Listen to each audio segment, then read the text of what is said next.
Hello guys, welcome back to my channel. Today I will be ranking 2020 K-pop debuts. This will only include groups that debuted in 2020 and it won't include any sub-unit debuts of existing groups. Just remember that this is all my opinion and you're allowed to agree or disagree. Just be respectful in the comments if you do so. With that out of the way, let's start.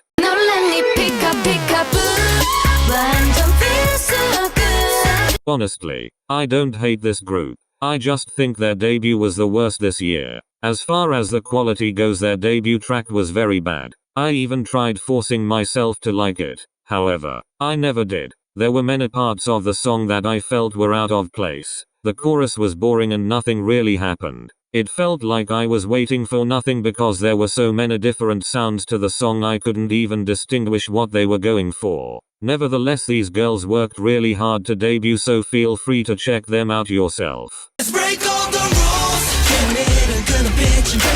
Next is Gravity. Again, they're not a bad group, but nothing about their debut really caught my attention. I found their debut song really cringy. I don't know how to explain it, but the lyrics were so weird and Starship was trying too hard to make them seem edgy. Their live vocals were above average compared to other boy groups that debuted this year, but nothing much stood out to me other than that.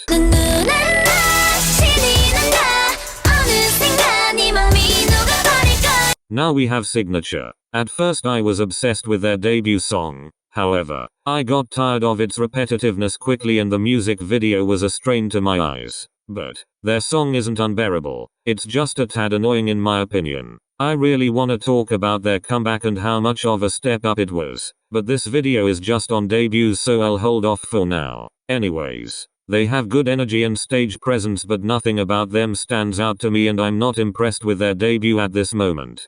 I just wanna be your boy. Treasure had an outstanding year as rookies, having one debut and 2 comebacks in total, but their debut was just not my cup of tea. I was really starting to enjoy the song when it was at the pre-chorus, but per usual I was disappointed by an EDM chorus and it ruined the song for me completely. I know Treasure is supposed to have that YG style, but their debut just didn't have that in my opinion. The music video was really high budget, but that's honestly the only thing in my opinion that's keeping their debut from being last.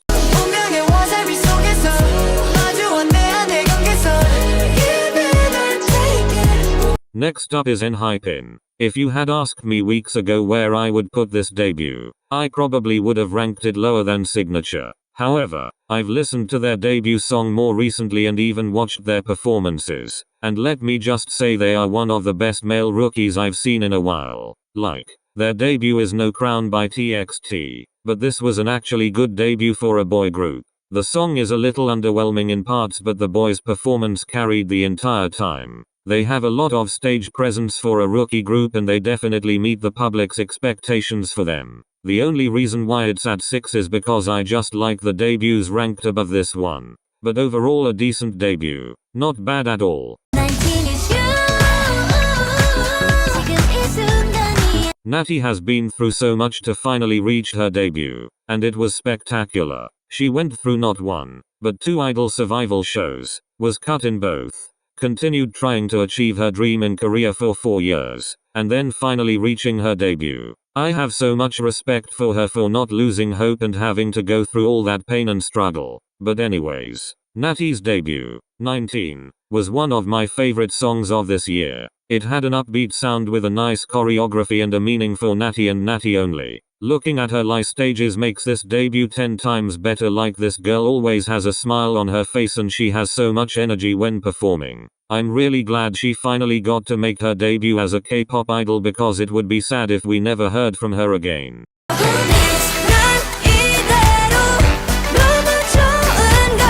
Next is Secret Number. Secret Number 8 tremendously this year. Their debut was a hit everywhere and grabbed every girl group stand's attention. While I didn't like Who Dis at all during my first listen, it randomly continued playing in my head throughout the summer and now I listen to this song frequently. The stages were incredible too. Their live vocals stability and their stage presence served then and still do now. The one B-side Holiday was probably just as good, if not better than the title track.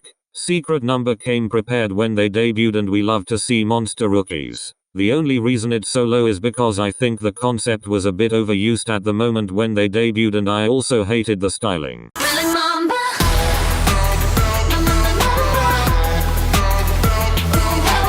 aespa has by far made one of the best debuts ever as an SM group, next to SHINee and Girls' Generation. I love Black Mamba. It's an extremely powerful track that gives you excitement with every new listen. I hated the dance at first, but as I learned it wasn't that bad and it fits the song really well. While at first I hated the idea of the virtual members, it seems that SM has shifted attention towards the real members more in the past weeks due to backlash, so I don't expect it to be a big issue moving forward. I also thought that this debut would be extremely rushed and that it would turn out to be very low budget, very cheap. Kinda like how Happiness was. However, I was completely wrong and it turned out to be a lot better than I personally expected. Overall, one of the best debuts this year and one of the best debuts under SM ever. But it's not the best probably because it's lacking in the sense that it is just a single.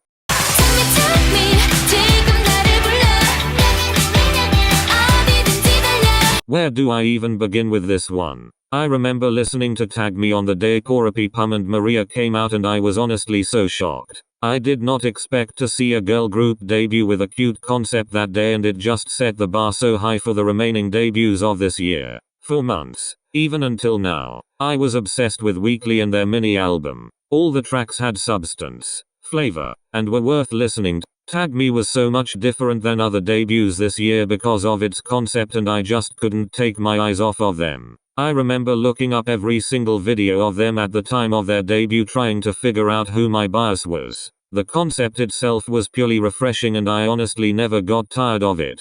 This would be at the top of this list if it wasn't for number 1.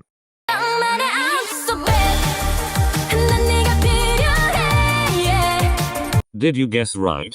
What did we expect? Stacy is literally the full package. They have talent, visuals, charisma. Like, why haven't you stand yet? I'm waiting.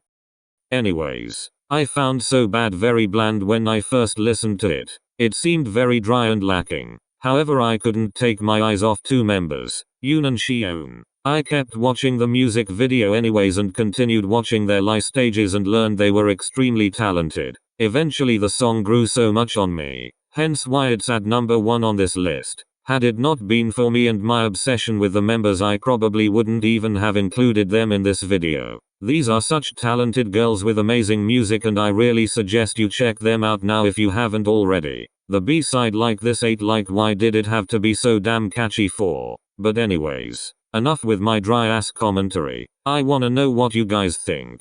Leave your rankings below and talk about other groups I might have forgotten, because I know I probably did. Anyways, thank you guys so much for watching. I hope you all don't take these to heart because I did seem a bit harsh in some of these. But yeah, stay safe, wear a mask, and I'll see you next time.